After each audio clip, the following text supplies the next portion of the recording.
Monsieur Lefebvre, vous avez beaucoup écrit et parlé depuis pas mal d'années sur les questions urbaines. Et vous êtes à moitié rural et urbain. D'ailleurs, le dernier livre s'appelle Du rural à l'urbain. Parce que ce que je voudrais vous dire en commençant cet entretien, c'est que, enfin, grossièrement parlant, je crois qu'il y a trois périodes. La période agraire, la période industrielle et la période urbaine. Et que nous entrons à peine dans la période urbaine. Elle sort de la période industrielle, de l'industrialisation qui se fait dans des conditions historiques et politiques déterminées ici, dans un contexte de non-développement, là, dans un contexte de supercapitalisme, ailleurs dans un contexte socialiste, mais que partout on entre dans l'ère urbaine et que par conséquent les problèmes urbains sont des problèmes mondiaux. Et alors, ce que je pense, et ce que veut dire cette classification, cette périodisation, c'est que les notions et les idées et les concepts et les pratiques devront changer profondément. De la même façon qu'il a fallu une adaptation et une transformation extrêmement difficile, et qui n'est même pas terminée, de toutes les idées, de toutes les représentations, de tous les symboles acquis pendant la période rurale, pour passer à la période industrielle, de la même façon, à mon avis, il faut repenser, reconsidérer toutes les notions, tous les symboles, toutes les représentations, tous les concepts, même de la science, pour passer de la période industrielle à la période urbaine dans laquelle nous entrons. Et dans cette transition, il y a une espèce de retard de la pensée et de l'action. Les faits vont plus vite que la pensée et l'action, d'où un certain déphasage, un décalage. On en est encore à penser avec des concepts, avec des idées, avec des représentations de la période antérieure, c'est-à-dire de la période industrielle, à mon avis, alors qu'on entre dans l'ère urbaine, où tout se transforme, y compris les notions du temps et de l'espace. On n'a pas encore pensé l'espace urbain, d'où l'espace de ségrégation dans lequel on disperse les populations avec ou sans leur complicité, mais ce n'est pas seulement parce qu'on veut les disperser. Parce qu'on ne sait pas comment. Mais on ne sait pas non plus comment s'y prendre pour les rassembler, pour ne pas les projeter sur le terrain, les uns en dehors des autres, complètement dissocier tous les éléments de la société, de la vie sociale. Il y a une chose, par exemple, vous disiez, je pense que c'est important, vous disiez, après la guerre, après la dernière guerre, dans beaucoup de pays modernes, on a fait un remembrement rural, une réforme agraire. On n'a jamais fait de réforme urbaine. Oui, ça c'est un aspect assez important de la question, c'est un aspect politique important. Il est arrivé une chose extraordinaire, et dont on ne voit pas encore toute l'étendue. Lorsque les grands révolutionnaires, c'est-à-dire Marx, Engels et Lénine, ont projeté le bouleversement de la société, ils ont pensé que la force la plus efficace, celle qui s'attaquerait jusque dans les profondeurs à la société ancienne et qui élaborerait une société entièrement nouvelle, ce serait la classe ouvrière et le prolétariat. Et ils ont parlé de révolution prolétarienne. Et chez Marx, et même chez Lénine, les considérations sur l'agriculture, l'idée d'une réforme agraire qui arracherait la propriété du sol aux féodaux, elle était d'abord une idée secondaire, une idée subsidiaire. Et il se trouve que ça a été pendant la première moitié du XXe siècle l'idée la plus active, celle qui a eu les plus grandes conséquences, puisque ça a entraîné non seulement la révolution en Russie, qui a été une vaste réforme agraire, mais la révolution chinoise, qui est elle aussi une vaste réforme agraire, et puis sans compter toutes sortes de transformations dans toutes sortes de pays, disons l'Égypte, l'Algérie, les pays africains, les pays asiatiques, les pays d'Amérique latine, où cette réforme agraire est encore à l'ordre du jour. Alors il se trouve que c'était une réforme, Une réforme, c'est pas une révolution. Or, cette réforme a eu une portée révolutionnaire. Il s'agissait de la propriété du sol cultivé, du sol arable, du sol pour l'agriculture. Alors, la question de la propriété du sol bâti, du sol dans les villes est aussi importante que la question du sol cultivé. Maintenant, disons, après un siècle d'époque industrielle et post-industrielle, pensez-vous qu'il va falloir une réforme urbaine comme il y a eu une réforme Je pense. D'ailleurs, les modalités ne sont pas faciles à trouver. Il y a eu des tentatives par-ci par-là, et vous les connaissez aussi bien en Hollande qu'à Stockholm. Enfin, en Suède, il y a eu des tentatives de réformisme urbain. Or, ces tentatives n'ont pas été suivies de résultats extraordinaires, parce qu'en elle-même, cette réforme ne suffit pas. Elle débloque la situation, mais elle ne suffit pas à donner aux architectes de l'imagination, elle ne suffit pas à empêcher la société d'être une société de classe, et ainsi de suite, mais elle est une étape extrêmement importante, et on voit en France que, par exemple, la spéculation sur les terrains, elle est devenue quelque chose d'absolument exorbitant, mais il y a quelque chose, à mon avis, de beaucoup plus grave, qui résulte du fait que le sol et le sol à bâtir est encore en propriété privée. Je me demande s'il n'y a pas, à l'échelle mondiale, et dans tous les pays qui sont encore très nombreux, où la propriété du sol et du sol à bâtir est encore affaire de loi, de législation, je me demande s'il n'y a pas une destruction par le fondement même de la ville et de la réalité urbaine, s'il n'y a pas une véritable ruralisation. À la fois, la société s'urbanise. C'est une société complètement urbaine qui est en train de naître. Et en même temps, elle est corrodée à la base. Et il y a une espèce de ruralisation de cette société urbaine qui est en train de se constituer et qui est en même temps ruralisée. Les campagnes, la séparation de la ville et de la campagne n'a pas été dépassée par les phénomènes urbains. Et les banlieues et les périphéries ne sont pas une synthèse harmonieuse entre la ville et la campagne. C'est à la fois l'urbanisation de la société et sa ruralisation. C'est ce que nous appelons un processus dialectique, un processus contradictoire. Dans les nouveaux ensembles, vous déplorez ce que vous appelez une stratification. Vous trouvez qu'il y a une espèce de ghettoisation, de construire pour les riches, construire pour les pauvres. Qu'est-ce que vous entendez par là? Oui, on parle souvent de ségrégation, et ce terme a un sens assez précis. Ça veut dire que les différentes couches et classes de la société ont leurs espaces particuliers. C'est-à-dire on met les ouvriers dans les uns, les cadres dans d'autres, les grands cadres ailleurs. Et bon, tout est séparé.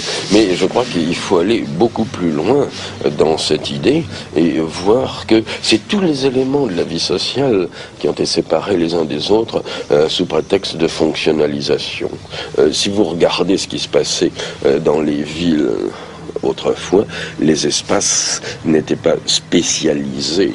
Par exemple, la place du marché était aussi une place de rassemblement et la place sur laquelle le peuple venait exprimer ses opinions et ses décisions politiques quand il était consulté, par exemple. Bon, mais ce qui arrivait assez souvent, parce qu'il y avait une vie urbaine intense, c'était polyfonctionnel, ces espaces. Or, on a tout fonctionnalisé, tous les espaces sont spécialisés. L'espace sportif est spécialisé, ce qui est une erreur considérable.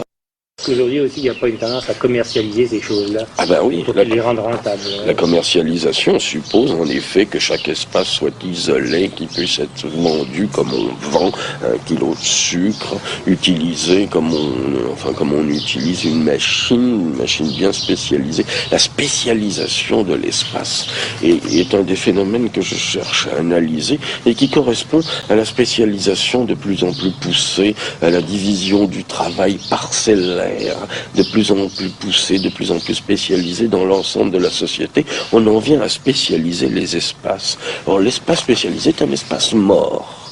parce que il n'est rempli que par une certaine activité à certains moments, et cette activité d'ailleurs se répète elle-même, et en dehors des moments où cette activité apparaît dans l'espace spécialisé, cet espace est perdu. Les bureaux, c'est comme ça. Les bureaux sont morts en dehors des heures où ils sont remplis, d'ailleurs où il se répète une activité qui est routinière, et ainsi de suite. Alors cette société comme ça s'enlise dans ses propres espaces spécialisés, fragmentaires, isolés les uns des autres. C'est pourquoi j'insiste beaucoup sur le sens extrêmement large que je donne au terme ségrégation.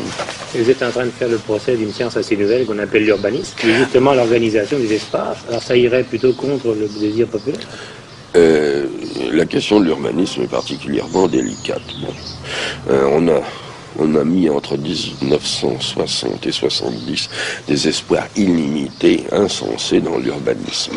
On allait constituer une grande science nouvelle et une science immédiatement efficace, une science de la vie sociale. Bon, l'échec est complet, total, absolu. C'est un échec du point de vue scientifique. Comme je l'ai signalé à maintes reprises, on n'a même pas été capable de faire une épistémologie de l'urbanisme, de dégager des propositions scientifiques. Quant aux résultats pratiques, il est aberrant. En fait, l'urbanisme s'est réduit à un mélange de considérations idéologiques et surtout de mesures administratives prises selon un compromis plus ou moins habile entre les décisions du pouvoir et les intérêts privés. Ça ne veut pas dire du tout qu'il faille abandonner l'idée d'une science de l'espace. Ça veut dire que cette science ne se constitue pas par des mesures administratives. Ça veut dire qu'il faut une longue élaboration de la notion de l'espace et de la notion du temps. Et c'est à cette élaboration de la notion de l'espace et de la notion du temps, ou si vous le voulez, de la notion du temps-espace, que moi je me consacre, parce que je ne pense pas du tout que ça soit fini, qu'un échec administratif, qu'un échec de la planification urbaine par la voie autoritaire soit un échec définitif. Justement, puisque nous parlons de ça, actuellement, de l'échec de l'urbanisme, vous disiez que c'est devenu surtout une technocratie. Vous disiez même que le mythe des technocrates, le mythe de la technocratie, c'était devenu pour vous quelque chose d'aberrant. Oui, moi j'ai très violemment attaqué les technocrates et la technocratie, parce que, comme vous avez repris l'expression, c'est un mythe. En réalité, il y a très peu de technique dans tout ce que nous connaissons, dans toutes les applications à la vie quotidienne. Il y a très peu de technique. La technique est absolument élémentaire. Et j'ai écrit à propos des technocrates que les techniques appliquées à la vie quotidienne et donc à la vie urbaine, ça ressemblait à peu près à un briquet pour allumer les cigarettes par rapport à un missile interplanétaire. C'est absolument sommaire, élémentaire. C'est en ce sens-là d'ailleurs que j'ai cru qu'il fallait attaquer la voiture, la bagnole. Lewis Mumford l'a attaqué en tant qu'instrument bruyant et puant, ce qui est vrai, et puis démolissant les villes classiques, les villes traditionnelles, c'est vrai, mais ce qu'il faut surtout dire, c'est que c'est techniquement quelque chose de tout à fait élémentaire et absolument dépassé, et qu'il y a 36 moyens de faire des transports, des moyens de transport d'une technicité incomparablement plus évoluée, plus développée, et qui résoudrait probablement un très grand nombre de problèmes. Il est vrai que ça coûte très cher, et il est vrai que la véritable dictature, c'est pas celle des technocrates, c'est en France et ailleurs celle des financiers. C'est-à-dire que la technicité n'est rien du tout, et que les technocrates ne sont jamais que les serviteurs des financiers, soit privés, soit d'État. Alors on ne peut pas parler de technocratie. C'est une mauvaise plaisanterie, la technocratie. La technocratie, c'est une manière de faire passer l'absence de technicité dans la vie urbaine. Et alors on parle du mythe des technocrates comme si le fait de projeter une autoroute était d'une technicité formidable, alors que n'importe quel petit ingénieur des ponts et chaussées ou même un agent envoyé en France est capable de bâtir une autoroute. C'est une technique absolument élémentaire, tout cela. Est-ce que ça masquerait pas plutôt tout simplement le profit, la notion de profit immédiat qui est la consommation? La rentabilité immédiate et à court terme à l'étranger, c'est comme en France, c'est ce que je comprends, mais leurs projets sont tellement à court terme que dès qu'un projet est réalisé, il est dépassé. On construit un boulevard périphérique à Paris, ça a l'air formidable, colossal, les gens se disent « Ah, quelle merveille technique !» Puis il est même pas construit, qu'il y a des embouteillages à tous les coups. Vous n'avez pas l'impression que l'automobile, toujours... c'est elle qui a le plus justement brutalement changé les villes, justement, qui étaient assez structurées, assez oui, mais l'automobile a tué les villes, elle a tué la vie urbaine, elle tue encore beaucoup plus que ça. C'est un instrument de déculturation et d'anti-civilisation extraordinairement efficace. C'est le type de l'objet que l'on présente comme objet de consommation durable et dont on aménage l'obsolescence de façon à ce qu'elle se détériore aussi rapidement que possible. À propos de cette faillite de l'urbanisme, vous dites que les urbanistes font plus d'esthétique qu'autre chose. Ils oublient, ils ignorent ce que c'est qu'habiter. Vous allez jusqu'à dire qu'on n'habite pas des lignes, on habite des logements, on habite...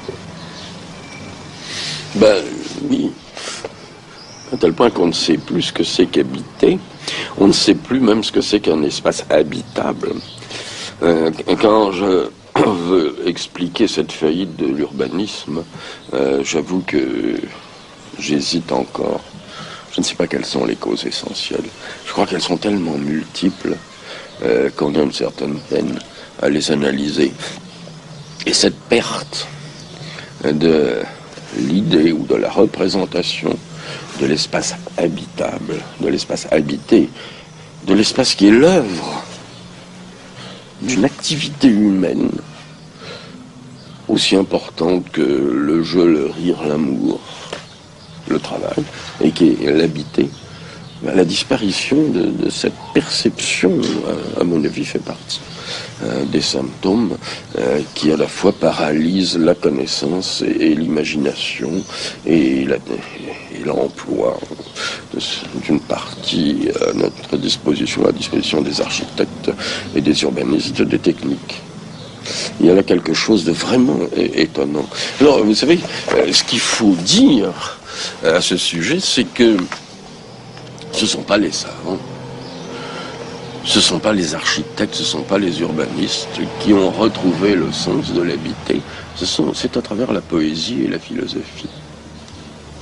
Si on veut reconstituer le trajet de cette idée, l'habiter, qui s'est perdu dans la fonctionnalisation de l'habitat, et qui en même temps s'est retrouvée plus consciente peut-être qu'auparavant, mais encore indistincte, c'est chez les philosophes et chez les poètes.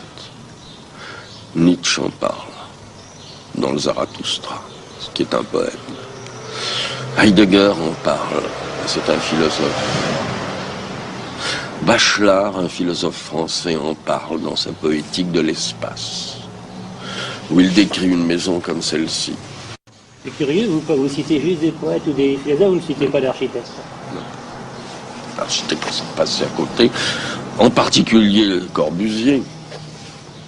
Corbusier a cru faire une œuvre révolutionnaire, et en réalité il a fait le projet architectural du capitalisme monopolistique d'État, comme nous disons, et d'ailleurs aussi du socialisme d'État.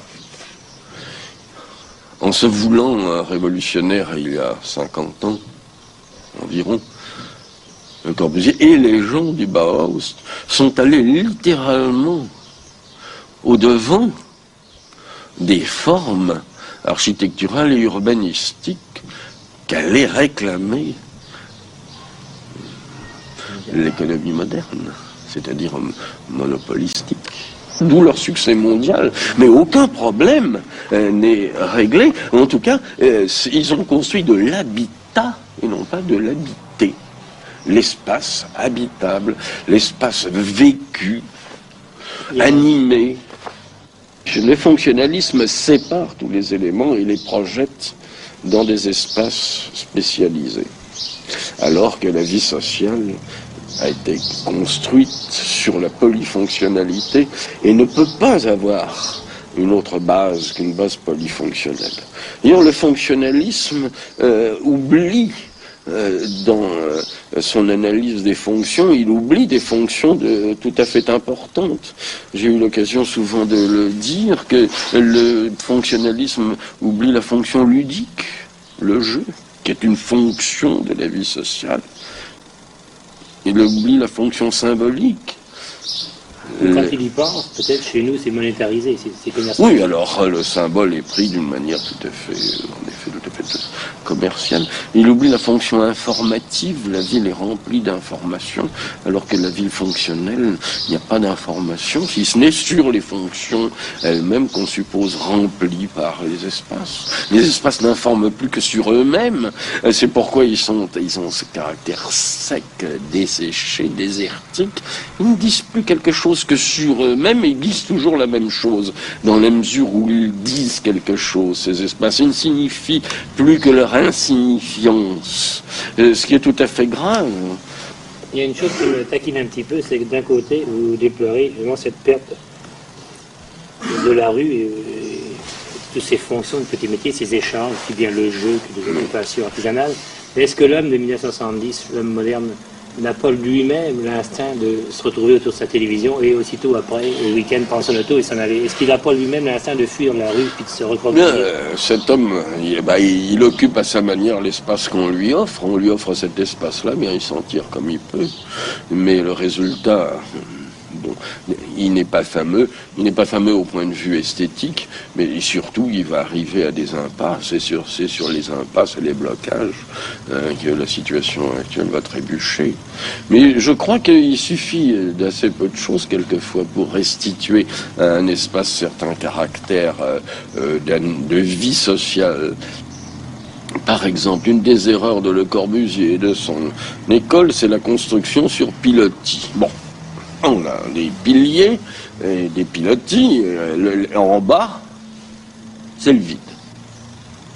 Et quelquefois, les fonctionnalistes se sont crus très forts lorsqu'ils ont utilisé ces espaces en dessous des immeubles, pour y mettre le hangar à vélo ou bien le lieu pour les voitures d'enfants, etc. Mais ça, c'est une hérésie. Dans les endroits où on a laissé les gens utiliser librement, absolument librement, ces espaces inférieurs sous les pilotis, par exemple, y installer des boutiques, y installer des petits commerces, le coiffeur, ou le marchand de n'importe quelle denrée, bien, ces espaces se sont aussitôt animés. Ils ont retrouvé quelque chose de la polyfonctionnalité ancienne. Les gens utilisent, ils transforment l'espace à leur usage. Ils refont de l'espace une valeur d'usage, tandis que l'urbanisme officiel ou non officiel en fait une valeur d'échange, pour employer un langage qui est celui d'un certain Marx. Une valeur commerciale aussi. Oui, une valeur commerciale, tandis qu'ils en refont une valeur d'usage. On voit Le blocage vient de ce que l'espace a été et doit revenir une valeur d'usage, alors que les gens qui y pensent, qu'ils soient administrateurs ou urbanistes, en font une valeur d'échange. Et c'est là une des raisons profondes du blocage. Et qu'est-ce que vous verriez comme possibilité pour retourner justement à ce qu'on a perdu, puis à ce qu'on cherche un peu plus de vie? Comme je vous le disais aussi, je crois qu'il faut changer toutes les idées, toutes les conceptions, mais aussi beaucoup d'éléments de la pratique sociale. C'est cet ensemble de transformations que j'ai appelé révolution urbaine, et qui n'est autre chose que l'entrée dans l'ère urbaine en modifiant les pratiques et les concepts venus de la période industrielle. Je crois que ça va très loin et que ça modifie. J'irais même jusqu'à dire qu'il faut presque réinventer un langage. Que le langage d'un espace approprié n'est pas le langage de l'espace commercialisé. Que le monde de la marchandise qui s'est déployé et qui a tout occupé sous protection de l'État et des pouvoirs répressifs, que ça a modelé le langage et qu'il faut presque trouver un autre langage pour parler de tout cela. Il y a une chose dont vous parlez beaucoup, c'est la pseudo-participation. On est tellement épouvanté de tous les côtés devant les résultats de ce qu'on a fait qu'on essaie de le rattraper. Pour rattraper les choses, et les rattraper assez mal, il y a l'animation et la participation. Dans l'espace répressif, on essaie de remettre de la vie. Ça ne marche pas. On a tué la spontanéité, et après on essaie de faire de la réanimation. Ça ne marche pas. On écarte les gens les uns des autres, les fonctions les unes des autres, on disperse comme un véritable... J'ai appelé ça l'analyse spectrale, parce que ça fait comme un spectre, mais dans tous les sens du terme, d'un spectre coloré où toutes les couleurs sont réparties, séparées les unes des autres, mais aussi d'un spectre, en ce sens qu'il n'y a plus qu'un fantôme d'existence. Et alors on essaie de réparer cela, de rétablir un peu d'existence sociale avec la participation. C'est le comble. Comment? C'est le comble. Alors mais on cherche le... la vie, puis après on essaie de la Mais on ne rétablit qu'un fantôme, on ne rétablit qu'un spectre. Et j'ai assisté à des opérations qui étaient de véritables mystifications. Par exemple à Toulouse. À Toulouse, on a construit une ville nouvelle qui s'appelle le Mirail, où il y a 200 à 150 000 habitants. C'est d'ailleurs pas tout à fait terminé. On a fait les plans, les projets. Et une fois les plans et les projets terminés, on les a présentés à la population. C'est-à-dire que dans une salle, on a convoqué les gens. Il est venu combien? Dans une ville de 400 000 habitants pour une nouvelle ville de 100 à 550 000 habitants, il est venu, je crois, 200 ou 300 personnes. Elles ont regardé ça. Elles n'ont pas dit grand-chose, à peu près rien même. Ils ont été plutôt surpris qu'autre chose. Et puis on a dit qu'on avait consulté la population et qu'elle était participante. Ça me paraît une mystification extraordinaire. C'est une des dernières mystifications de la pseudo-démocratie, de la démocratie qui se suicide, qui se tue elle-même parce qu'elle n'arrive pas à quelque chose de concret. Avez-vous l'impression que les gens au Moyen-Âge, au XVIIIe, fuyaient la ville leur week-end? Non, absolument pas. Ils aimaient leur ville et c'est pourquoi ils ont fait quelque chose de très beau. Et ces villes sont magnifiques et restent magnifiques. Mais même pour nous, même dans ce cadre-là, c'est devenu des objets de consommation. Il faut inventer quelque chose de nouveau. Nous ne pouvons pas nous proposer de vivre comme à Venise ou de vivre comme à Florence. Florence est une ville morte. Venise est une ville empaillée. Paris reste encore vivant, mais on ne peut pas construire d'après le Paris historique. Je ne crois pas que la vie urbaine soit celle d'autrefois. Je crois qu'elle est à inventer, la vie urbaine. Et même les espaces sont à inventer. Quand je dis qu'il faut inventer un espace, produire un espace, je prends ces mots dans un sens extrêmement fort. La ville médiévale a inventé, a créé, a produit un certain espace. Cet espace est caractérisé par exemple par la place du marché.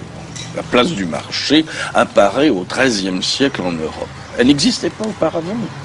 Bon, c'est un espace constitué, inventé, créé suivant les aspirations, les besoins d'une société qui d'ailleurs était bien loin d'être ce qu'elle est devenue depuis, en tant que société commerciale, qui était tout à fait... Bon, cet espace a été produit, a été inventé. De la même façon, la ville grecque a inventé l'agora comme lieu de rassemblement politique, le temple et le stade.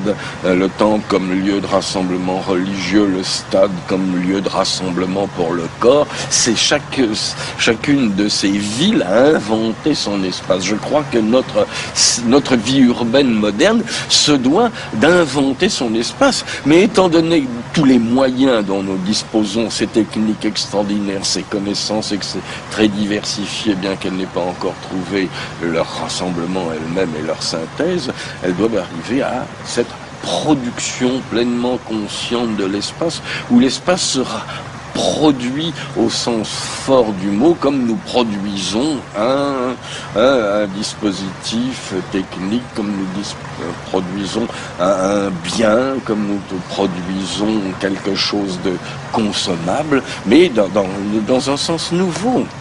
Et Je suis absolument d'accord avec vous. Ces villes grecques ou du Moyen-Âge ont produit un espace et la vie s'est organisée autour de cet espace. Oui. Est-ce qu'on ne peut pas dire, c'est une question de qualification, c'est que la ville nord-américaine a créé l'espace de l'autoroute et la vie s'est organisée autour avec ses parkings, ses échangeurs? Oui, on peut dire cela en effet. Malheureusement, ça n'a pas été produit d'une manière pleinement et entièrement consciente. Ça s'est fait non pas selon la connaissance, mais selon les jeux des circonstances et selon les exigences de cet engin dont nous avons eu l'occasion de dénoncer le rôle plutôt néfaste. Justement, l'espace des autoroutes, l'espace des expressways, etc., est un très bon exemple de production de l'espace, mais c'est un espace vraiment produit, mais produit comme un bien de consommation courante, et non pas comme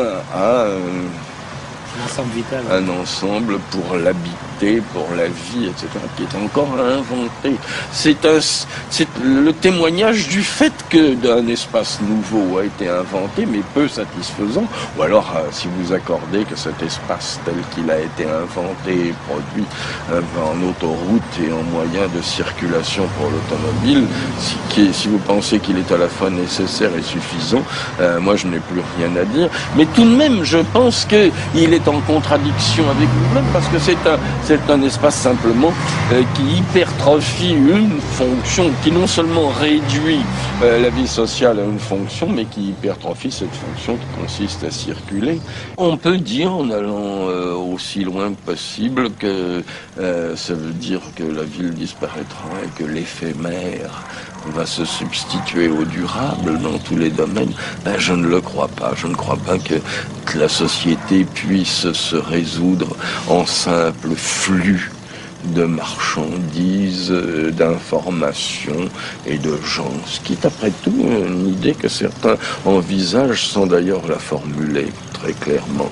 Imaginez qu'il y ait des plots gigantesques, des plots, et que les gens pourront mettre comme on dit, une fiche, et que cette fiche leur donnera tout, le téléphone, l'électricité, l'eau, les informations, etc. Bon, alors imaginez ce que ça serait une société dans laquelle simplement il y aurait des plots et des gens passant en roulotte et ce serait un cauchemar indescriptible, ce serait une pagaille absolue, ce serait quelque chose d'absolument incohérent, je suppose. On a déjà un début de ville comme ça Oui, mais alors regardez le mouvement, à quel point le mouvement est complexe et contradictoire, et comme je dis dans mon vocabulaire dialectique, c'est que vous voyez qu'il y a cette tendance à la dissolution du durable dans l'éphémère, et en même temps la tendance à la constitution de centres qui sont même des centres politiques dotés d'un pouvoir abusif, exagéré, mais qui sont des centres, et des centres fortement enracinés, inscrits dans le sol. Alors vous voyez, cette société ne peut pas être simplement devenir une société de l'éphémère. Elle va peut-être être le siège d'un conflit, le lieu d'un conflit nouveau entre l'éphémère et le durable, mais elle ne pourra pas s'abstenir de penser et de constituer des espaces durables.